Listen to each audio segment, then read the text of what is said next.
Ce soir, il va y avoir du sport. Effort, passion, performance, endurance, esprit d'équipe, cohésion, adrénaline, effervescence. Dans l'adversité, faudra être fort, te débrouiller tout seul comme un grand. À l'humanité, son principal tort, ne pas se satisfaire du satisfaisant, du suffisant.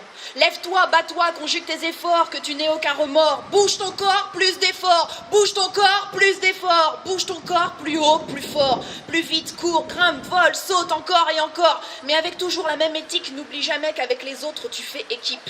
Et celui qui se la joue perso n'est guère qu'un pauvre type. Si sur le terrain t'espères faire le pit, tu sauras très vite ce qu'est la loi et l'arbitre.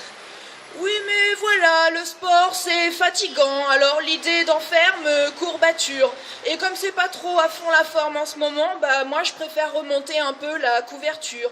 Ça le temps pour courir, alors autant tenter d'écrire. Oui, après tout, le slam c'est un sport de poésie. Et peut-être qu'en 2018 ce sera discipline olympique. Non, je pense pas que ce soit utopique. Le slam est un sport de poésie. Faut du souffle, de la magie aussi, de l'endurance et surtout de la stratégie. Funambule en équilibre, sur le bord de ton âme, libre de faire ton fait libre, tu cherches le sésame. Il te faut être habile, acrobate de l'esprit, pour ne pas perdre le fil et se battre à tout prix. Et quand tu t'arc-boutes, expulsant tes fêlures, à nu derrière tes doutes, c'est pour dépasser les murs. Te voilà la colonne de tout cet édifice, esprit de sacrifice, ta pensée s'abandonne. Ça y est, tu cours, tu grimpes, tu voles, reparcours les souvenirs de l'école.